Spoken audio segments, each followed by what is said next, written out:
10, 9, ignition sequence start, 6.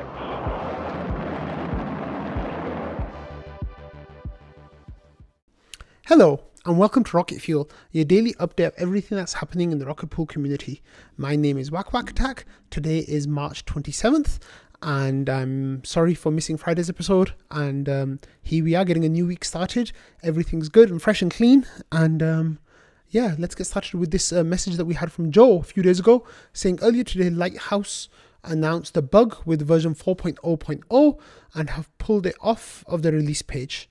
They are recommending that everyone who's using 4.0.0 immediately upgrades to 4.0.1 RC0. So if you're a mainnet user, you don't have to worry about this unless you manually upgraded to Lighthouse version 4.0. If you're a girly Predator user using Lighthouse, please upgrade Lighthouse manually to get to this version. And then there's like a tag for it. And Joe says, if you don't know how to update manually, here's a guide that walks you through it step by step. And that. So I think this has since been fixed, and version 4.0.1 is now the official release. I'm not exactly sure about that, but yeah, just be careful if you are on the 4.0.0. I know it's old news now, it's from a couple of days ago, but still, it's better to be careful to make sure you're not on a version that can cause issues with your staking. So check that out if you're a Lighthouse user. So thanks, Joe, for that. Okay, next we had this of the events DAO bot had information here about Coinbase Ventures and Unit 410, which is a arm of Coinbase Ventures, I think, to join the oDAO. So the vote, of course, went through the vote was activated 7 days ago, but it takes 7 days before you can start voting. And then this is from the 24th as well. So since then, we have seen the votes coming in. So here we had a vote from Crypto Manufacturer, and then Rocket Scientists, Rocket Pool 1, Rocket Pool 2, Rocket Pool 3, Rocket Pool T voted. So we've got 6 votes for this. I guess this vote still hasn't passed because we'll need 8 or 9 votes now, I think. 8 votes at least to get this passed. So expect some kind of message coming out from the team telling the oDAO members to vote for this, because some of them have still not voted. But that's really cool that the process to get Coinbase onto the oDAO is now live, and it's going ahead. So I really like that. Okay, next we have this update from the IMC election that's taking place. So 2023, March 2023 IMC membership selection, and this is per RP 10. So as you know, recently we voted on electing an all new IMC because the original members were not voted in. So some of those same members are running again. Some of the people who are running are different this time. Here it says this vote will select 9 members as the Incentive Management Committee, IMC defined in RP 11 per the method in RP 10. And then there's a forum link for nominee information statements, supplementary nominee metrics, and discussion including questions for the nominees. And then you have a list of the nominees here. We have Valdorf, Jasper the Friendly Ghost, Noshua, Ramana, Langers, Whisker, Non-Fungible Yoakum, Denum, Phils.eth, Dazerdog, and Dr. Worm. So I've already voted on this, and so far we have 629 votes out of 5,700 needed for quorum. This vote will run until April 10th, and if we don't reach quorum, I'm definitely going to be mentioning it again. But on the right hand side of the screen here, you can see that there are 1, 2, 3, 4, 5, 6, 7, 8, 9, 10, 11 people for 9 spaces. So so far we have the highlighted people that you can see on the screen are in a position of getting elected. Of course, this can change very, very quickly. So we have Valdorf, Jasper the Friendly Ghost, Noshua, Ramana, Langers, Whisker, Non-Fungible Yoakum, Denum.eth, and Phils.eth, aka Phil Cares. So go and vote in this if you haven't voted yet. I think it's really important that we as a community really get behind the management committees, whether that's the grants management committee or the incentive management committee, and I think that it's really useful to do that. Speaking of management committees, here we had a message from Joe saying your transaction was successfully executed. So what transaction is this? A couple of days ago, Object had this post in the GMC public discussions saying, okay, GMC, I created a transaction for this month's payments. Please check all addresses and amounts with at least one person publicly saying so. Then sign at your earliest convenience. And then there's a link to the Gnosis safe that the GMC uses. It says this month's payments are 10.6 RPL for Waldorf for 2 months of updating DeFi opportunities page, RPL to me for 2 months of Rocket Fuel, RPL to Sleety for 1 month of Twitter thread with animations, RPL to Dukey.eth for completing the translation of Jasper's work, RPL to Noshua for his first month of oDAO analysis, and RPL to the rescue node multisig for the initial payment and 2 months of payments for maintenance. So that was executed by Joe last night, as you just saw. So those payments have now gone through. And you can also see the transaction in Etherscan. Here it's from Joe because he was the last person to execute the transaction through the Gnosis safe, and then it went through to all those people that I just mentioned. So if you are on that list and you were expecting to get a grant payment and you did not get your grant payment yet, please reach out and one of the GMC members will help fix that. So people then started commenting saying that they received their payment. Dukey, Sleety, Noshua, me, we all got it.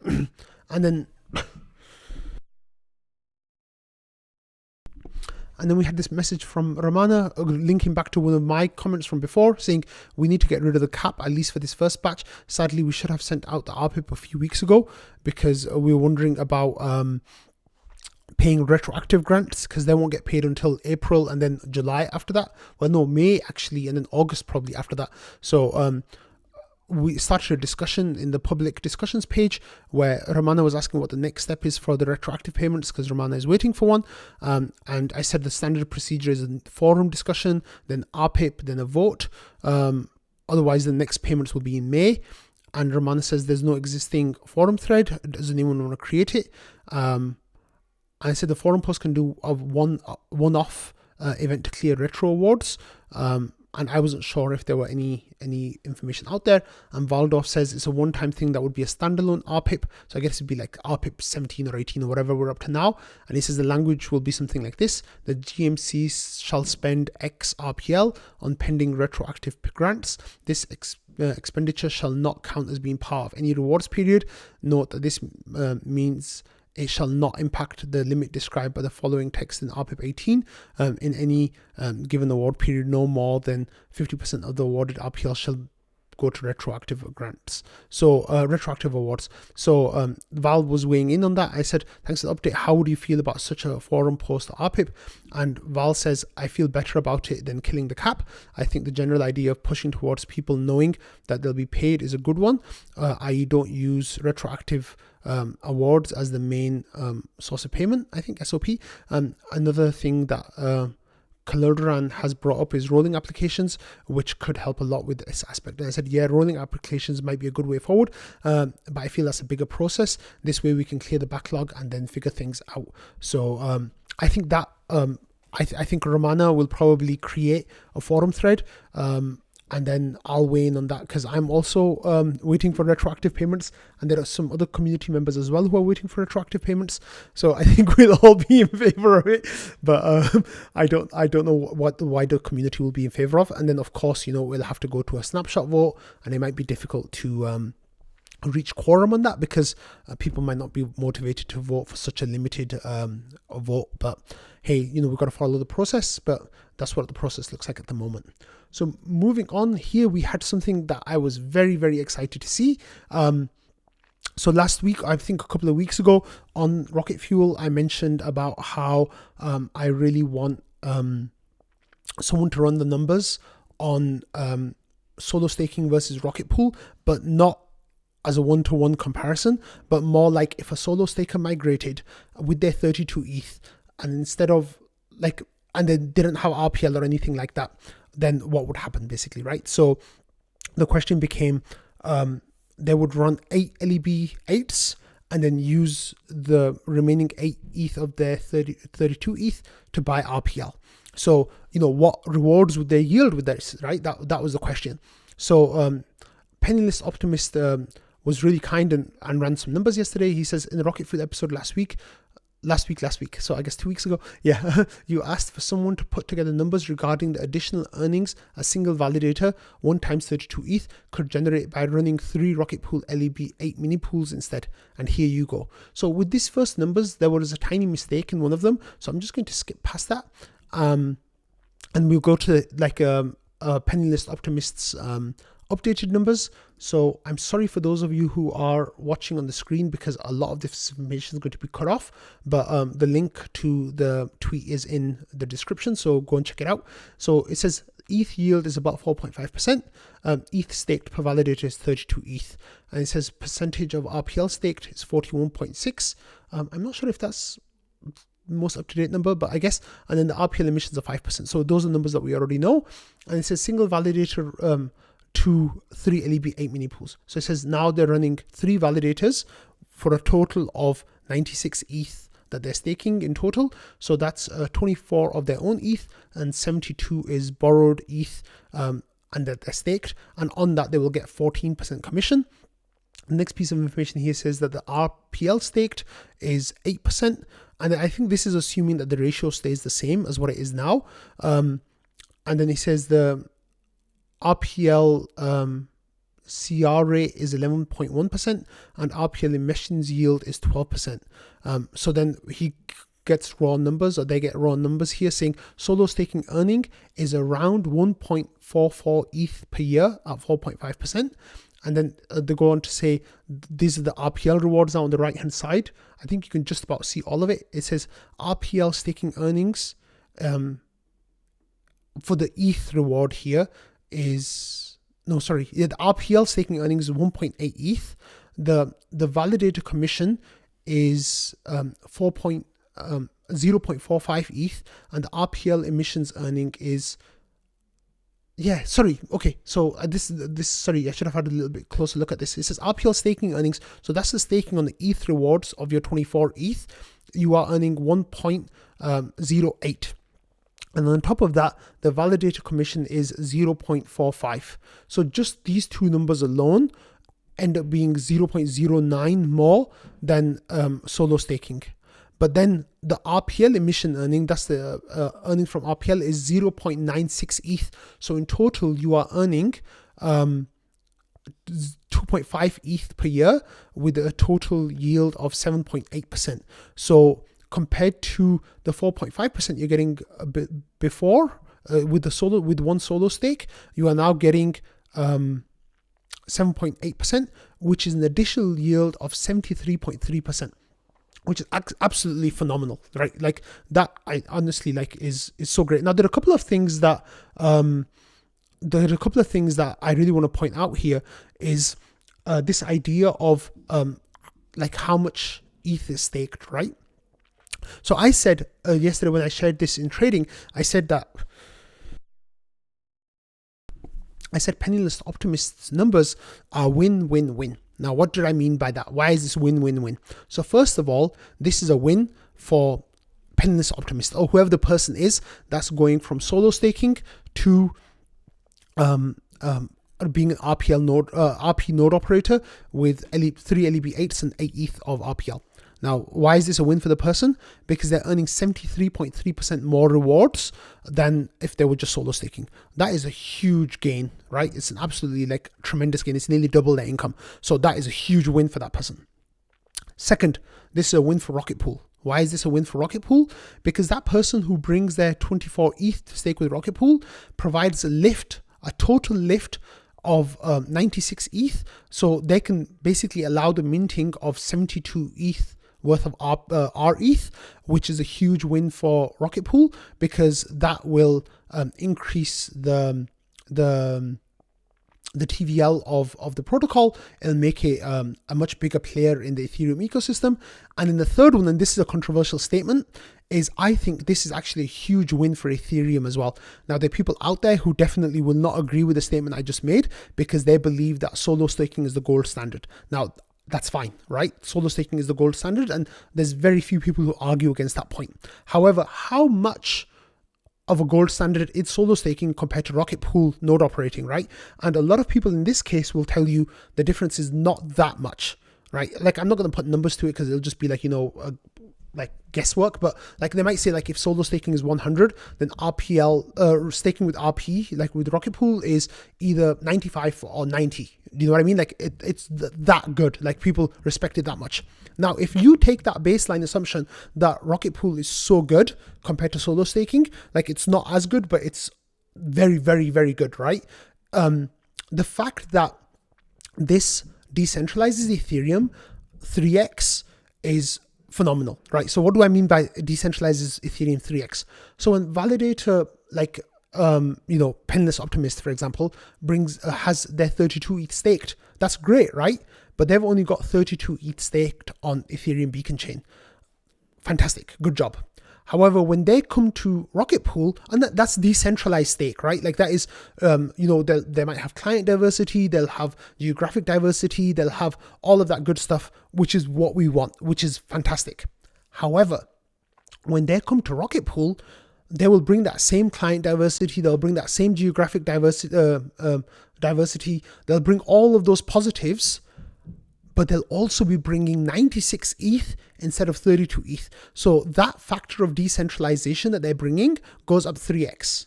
This, I think, is a massive point that not enough people are really thinking about. So it's a win for the node operator, it's a win for Rocket Pool, and it's a win for Ethereum. And those three things together, I think, mean that we should be doing a whole lot of promotion around this idea of you, solo staker, bring your 32 ETH and you're going to win.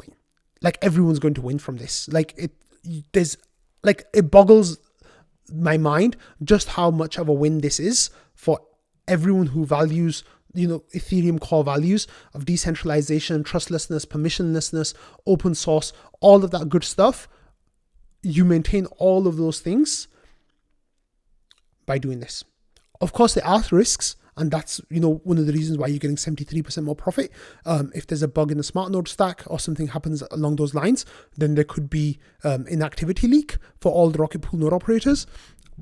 Rocket Pool, however, is battle tested now. Like it's been running for more than a year. I think those issues minimize over time. The longer the protocol runs, the less likely it is that those things happen. So that's the case that I've been trying to make for the last few weeks. And thank you so much for Penniless Optimist, who has given really good information on this. Now, I haven't verified the full scope of the right column here with the rewards. If there are any mistakes in this, then please bring them to my attention. Share corrections with me and I'll fix that. And yeah, if anyone has more up-to-date numbers or anything like that, please share those with me as well. And I'll cover that on the show as soon as possible. But at the moment, like what I'm seeing here from Penniless Optimist, this is absolutely amazing. And I think any solo staker who is watching this should think long and hard about what they mean about the gold standard of staking, because gold standard of staking, solo staking, of course, but like losing that certain percentage of, the quality of your stake, but gaining so much for everyone involved. I think that is definitely something that needs to be paid attention to. Needs to have attention paid to that. So I'm happy to talk about this a lot more. If people have questions about this, feel free to ask me. But I really think that this is something massive that people are not really paying attention to. Okay, so we got this post from Letters who says new Rocket Arb contract deployed, and then there's an Ethereum address and they tag Ramana in this, and they say I could add a pull request to the Rocket Arb repo to use it, but I'm not sure how you want to organize the options. And Ramana says I was just going to ask about that. Let's figure something out. I reckon we could do it like this. Just use -b with your address above, and Rocket Arb will detect that it's Rocket Uni Arb based on the address. Then add one more option. Let's say -up or -uni pool to specify the pool with a reasonable default. And then there's questions about, do you want to write the pull request or do you want me to do it? And then they're kind of talking back and forth about what is going on here. So let me explain. here we had Ramana who said, Ledger's Uniswap based Rocket Arb contract is live. This uses Uniswap's flash swap feature in place of a flash loan. You register the rETH to ETH sale with Uniswap. It gives you the ETH in advance. Then you can use it to mint the rETH that you need to pay Uniswap back for the ETH it gave you. This is another alternative to the broken due to Euler failure standard Rocket Arb contract, with the older alternative being Owl Citrus contract that gives you a flash loan from idle ETH. And yeah, so let me kind of explain what's going on here. So when you use Rocket Arb to begin with, there was a loan function built into that transaction that you got from Euler Finance. So you took their 16 ETH, swapped it for rETH, sold the rETH, and gave them back the ETH that you borrowed and kept the difference for yourself. Euler, of course, had the huge hack, so Euler went down, not usable right now. So then the alternate came up from Owl Citrus, who had a contract about a flash loan from idle ETH. So that means that instead of bringing 16 ETH to run Rocket Arb, you now needed to bring 32 ETH to run Rocket Arb. So the amount that you had in your wallet, you would authorize 16 ETH to stake, and then 16 of that ETH that you had, you would use that for the transaction involved. With that, of course, you know, the barrier to entry was that you needed to bring your own ETH to do the ARB, which not everyone had. So now Letters came up with this version of Rocket Arb that lets you use the Uniswap swap feature, and the Uniswap, wait, what's the name of the feature? Sorry, flash swap. Sorry, Uniswap's flash swap feature. So what this means is that you start a transaction with Uniswap saying that you will swap these assets. You will swap, you know, X rETH for ETH.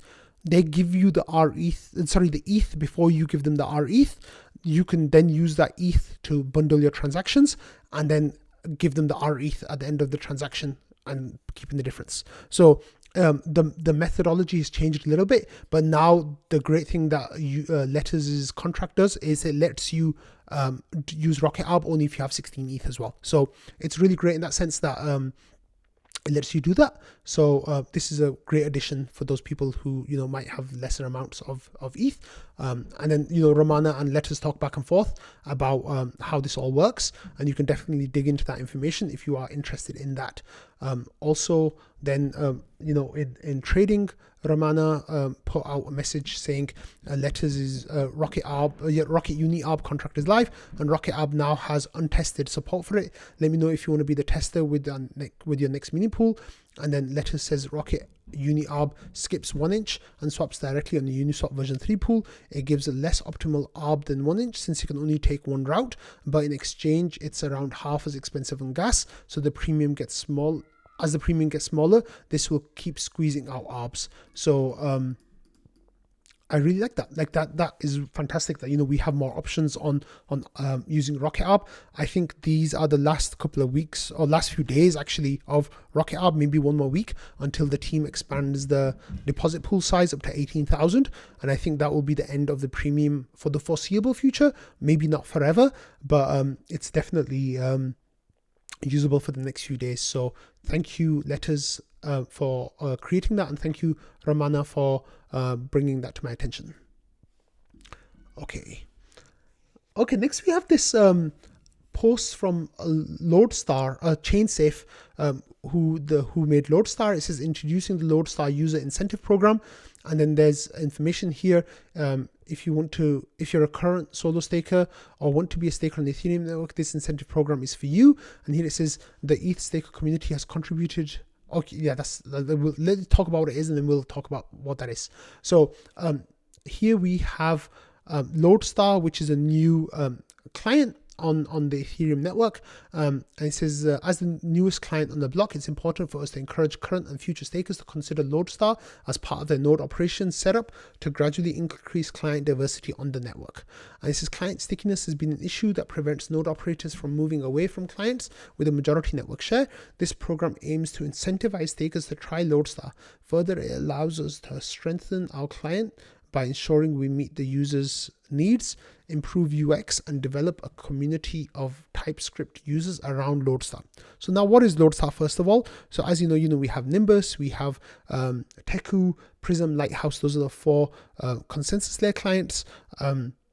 Loadstar is now the 5th consensus layer client that is going forward with like size. The reason why this is important for Rocket Pool users is because version 1.9.0, I believe, will have Loadstar integrated into the smart node stack. So people who are in the Rocket Pool community will be able to shift from the existing client into Loadstar, which is fantastic.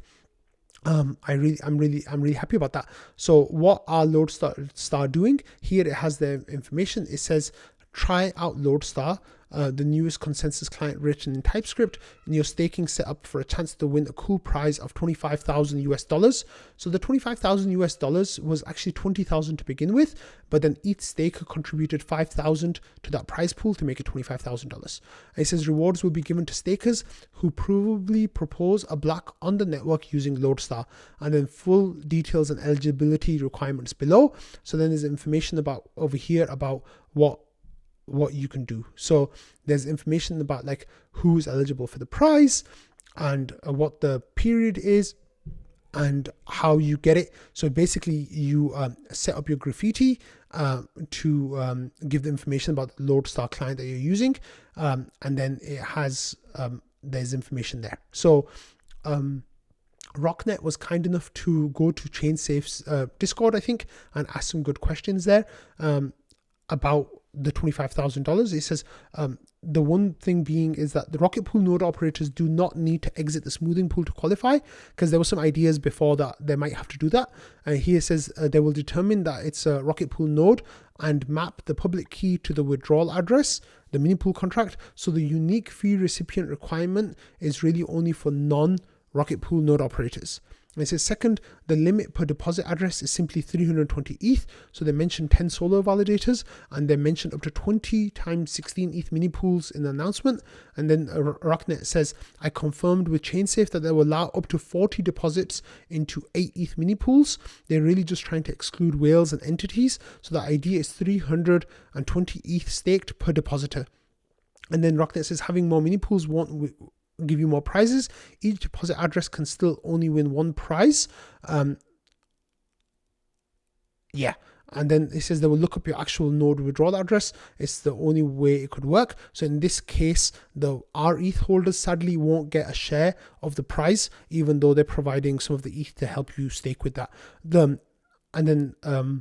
This was the conversation that took place on the ChainSafe Discord. So what's really interesting here is that you get the idea is each node has eligibility of winning prizes, and then the amount of ETH they have impacts that as well. So this is really great by Loadstar. I've already been thinking about changing to Loadstar as my consensus layer client, and I think I'm going to be doing that, but I might wait a few weeks just to make sure everything's running okay, and then ask in support if everything is running okay, and then switch from the client that I'm on onto Loadstar. Okay, so this is old news now. Oh no, sorry, this is not old news. This is really, really new news. So here we had a post from Mark Zeller on the 26th, which was yesterday. He said he created a couple of ARFCs. So I think that's Aave recommended features or something like that. Basically, it's a way to change things in Aave. Mark Zeller is an Aave like big fish. I'm not sure exactly what Mark's title is, but like Mark was the person involved in onboarding rETH into Aave last time around. So he says he created a couple of ARFCs to increase both the rETH and CBETH supply caps. We still stay conservative with LSTs on Aave until the Shanghai upgrade on April 12th, then up only. And then there's information about LUSD as well. So the reason why I'm bringing this to your attention is because obviously Mark is really well plugged in with the Aave ecosystem, and I think works for Aave, of course. And Mark's comments about rETH integration in the past have basically kind of made it seem like a set of steps that we have to take to get E mode, which is restaking, hyperstaking, whatever you want to call it. So what this I think is the next step for rETH on the process. Mark was saying, you know, we need to see rETH usage adoption on the amount that they have now before they expand it, and then work towards activating eMode. If I'm reading into this tweet, which of course, you know, maybe I shouldn't be doing, but what I'm seeing here is that this is now the next step for rETH. So as more people use rETH, then we will expand the supply, and then keep doing that until it reaches the point where they can use it for eMode. Now, eMode, of course, is the holy grail of rETH minting, and I think that the enabling of eMode will literally let us mint potentially millions of rETH, like literally millions of rETH. I'm not even like, you know, being exaggerating there. The expansion for Rocket Pool with rETH eMode is something that is mind-bogglingly amazing to me, and if I start talking about that, I won't stop, so I should stop there. I'll keep an eye on what Mark is doing, and I'm sure other members of the community will let me know as well once things actually go to vote and get passed and stuff. So next we had this post from Evan, who, you know, made a bet a couple of weeks ago about the RPL ratio being lower than it is today, on the day of Atlas 1 year later, which I think he's going to lose that massively, and eMode is part of that reason why. But he has a really interesting comment here. He says lower bound short-term buy pressure for RPL may be around 1000 ETH or more. If the nodes that are currently below 30% collateral ratio want to split their 16 ETH pools into 8 ETH pools and continue receiving RPL rewards post-Atlas. So here there's a table. I'm sorry that you're missing the bottom left of the table. At 10%, we've got 94 node operators, and then between like just above 10%, all the way up to like the just below 40%, we have 200, 219, 216, 179, and then 113. And there's a huge jump at 40% to 1,116 node operators. So basically what Evan is doing here is adding up these node operators at these lower collateral levels and finding out how much ETH they will need, how much ETH worth of RPL they will need to get to that higher collateral level. Now, this is really interesting because if all of these people were to switch to LEB8s, then we would need about 1,000 ETH worth of RPL. However, I think this cohort of people right here are the ones who might be sticking with their 16 ETH mini pools, even though the 8 ETH LEBs are more profitable. And the reason for that is simply because they want to minimize their exposure to the RPL token, which, you know, is their prerogative. So I'm not sure how much of this buy pressure might actively translate to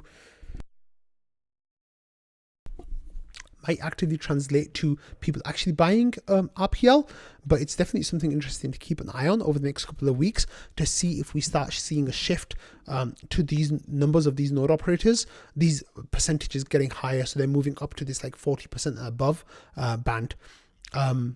It's definitely going to be interesting to track those numbers, and I hope Evan does that over the next few weeks. And Evan says, my assumptions, each node operator pictured above is only operating one mini pool. It's obviously higher than that, but the assumption is what makes it a lower bound. And then 80% conversion to LEB8s. That's the number that I think is a bit high. I think the conversion for those node operators might be 50% or even lower. And then Evan says, I'm expecting an RPL ETH pump into Atlas for the next month or so. And then it says this is the data as of 10 minutes ago, which was yesterday afternoon. So yeah, I think this is definitely one to keep an eye out on. My idea of a pump into Atlas and around that period kind of ties in with this as well, but I don't know how it's going to work exactly. Let's have a look. Of course, always not financial advice. Okay, so next we had a whole bunch of accounts tweeting out last week about this, like, you know, this monolith shape and like some colors and stuff.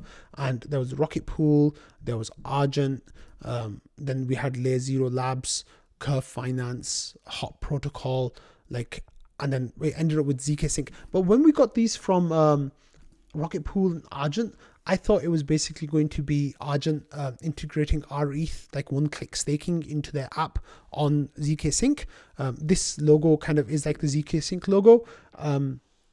So the idea was that was my guess. But then as all these other protocols kind of like started jumping on the tweet bandwagon, it became clear that they were kind of a pushing zk sync mainnet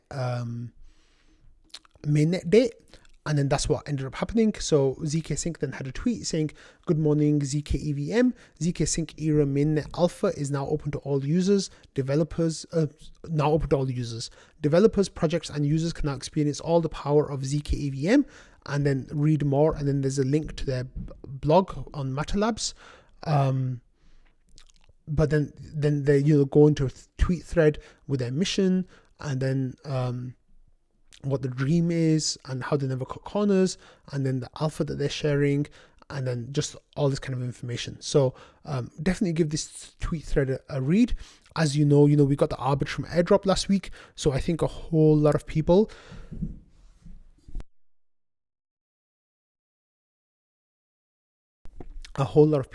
are going to be airdrop farming this, and like I think it kind of just makes sense to do that. There is a thread on the Rocket Pool Discord about airdrop farming. So if you are curious about airdrop farming, then pop in there.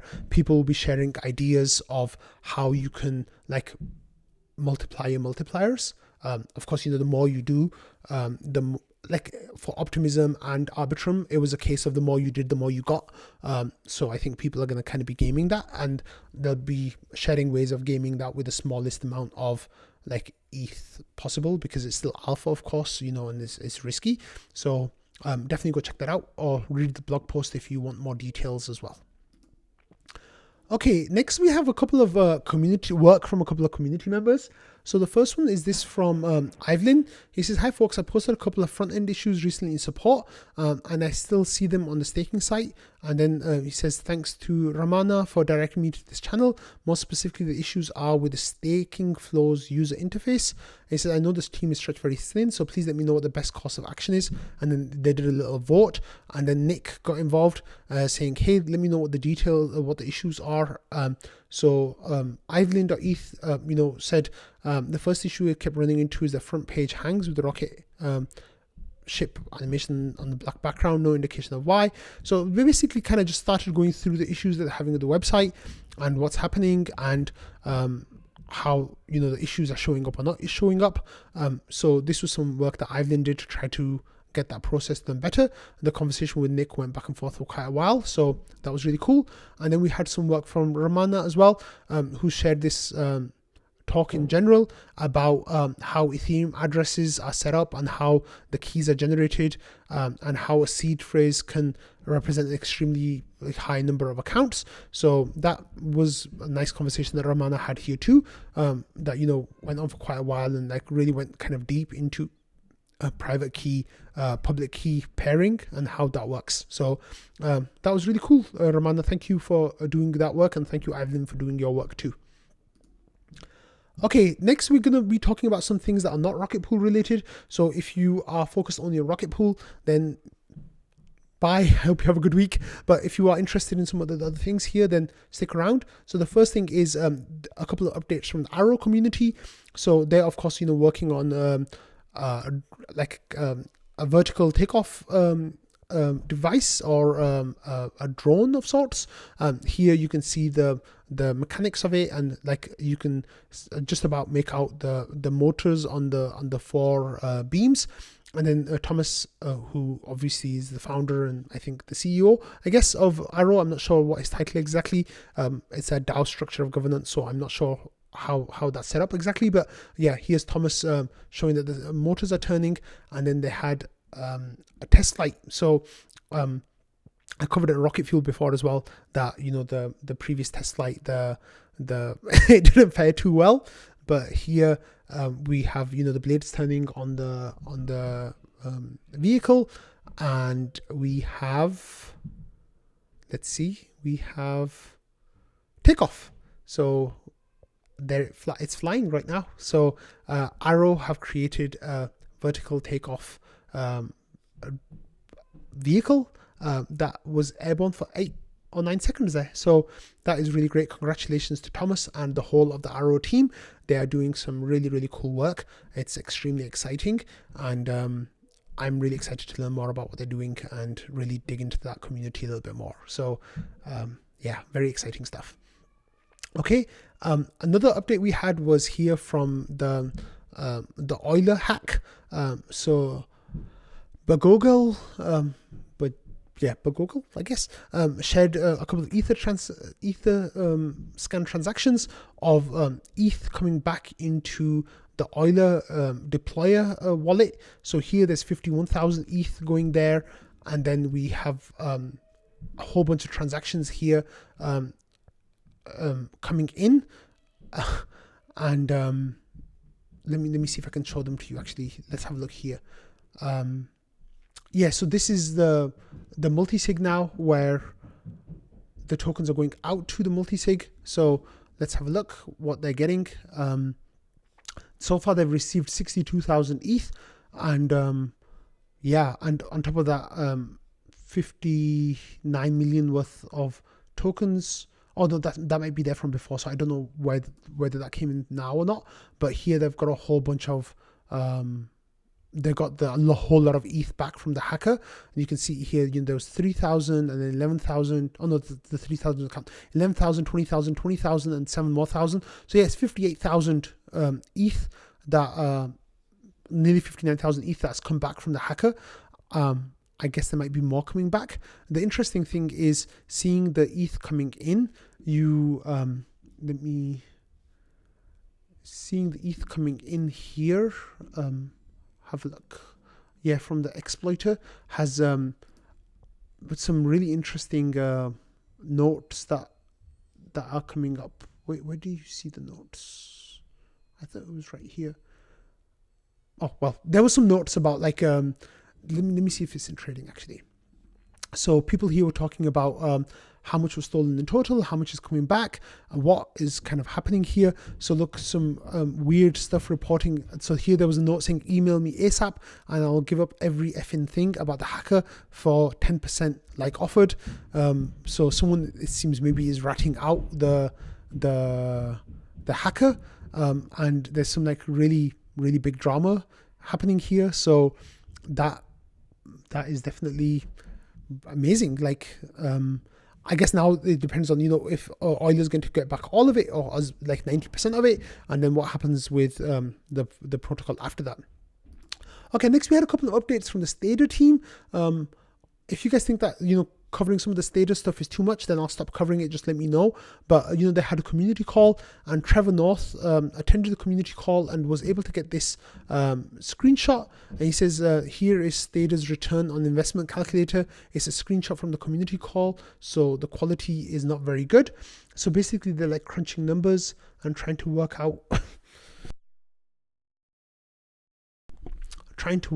what the return on investment will be. So the way that they crunch the numbers is showing that your total rewards as a Stader validator will be around 11.4% per year.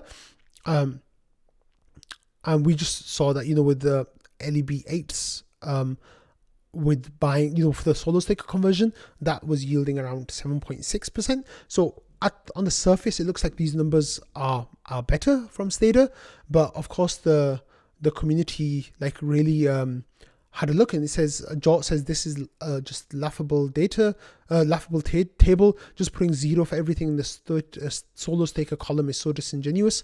So as you can see here, you know, solo staker, it says 0, 0, 0, 0 for everything. So it just makes you feel like it's a lot less than what the actual solo staker rewards are. And then other people were talking about it as well, and then they were asking about Stader and like how there's supposed to be a testnet today. I guess I'm not sure if it's out yet, but Trevor n.eth says, you know, it might be delayed. There's 0 docs out yet, not a lot of info from Discord how to spin up a validator on the testnet, but this is supposedly going to happen.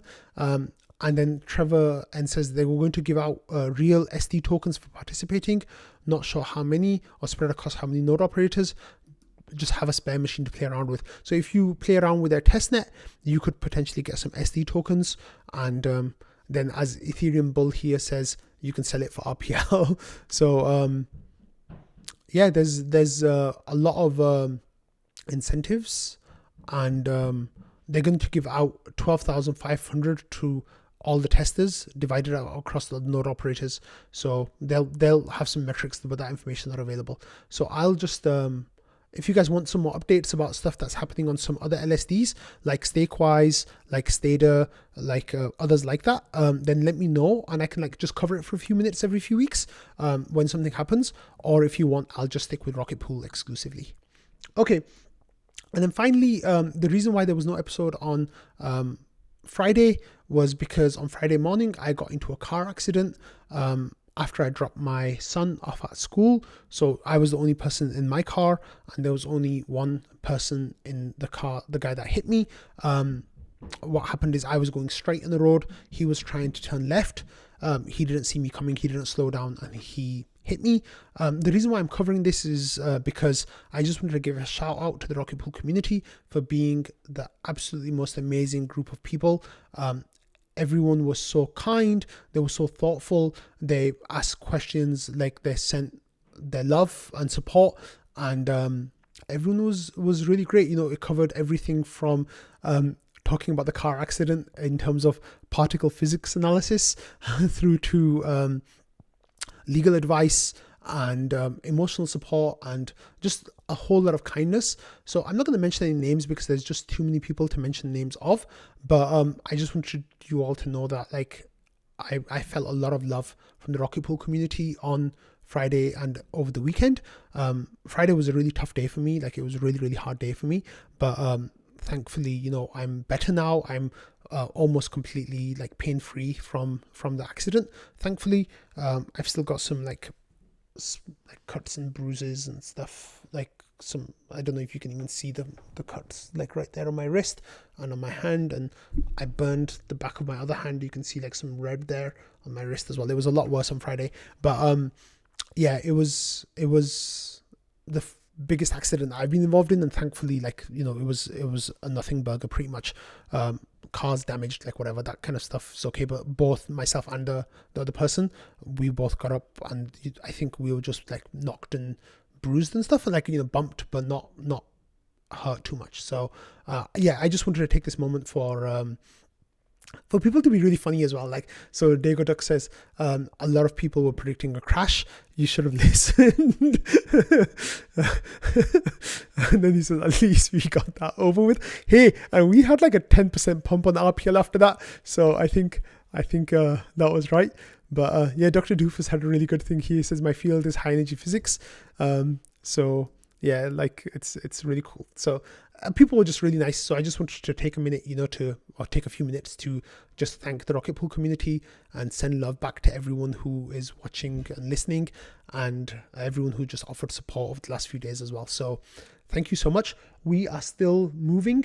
We still have boxes, but we made some amazing progress over the weekend. So what you see behind me now is a little bit closer to what my final setup might be like once I'm fully settled and I have my little studio set up. I'm not in my studio right now, but hopefully within the next couple of weeks I'll have my little studio set up. So I'm really, really excited about that. But yeah, so what you can see here is that is my Rocket Pool helmet that I got people at Denver to sign for me. That is the Rocket Fueler NFT. Here we have another Logic Beach NFT as well. These are the physical things that Logic Beach actually drew by hand before, you know, editing it electronically. And then over here we have the Rocket Pool poster from Denver that was created by the ETH Denver people. I think this is a one of a kind, and I asked the team if I could take it, and they were kind enough to say yes. So that's going behind me as well. And I don't know if any of you can work out what this is. Anyone who works out what this is will get a prize. I don't know what the prize is yet, but it'll be something cool.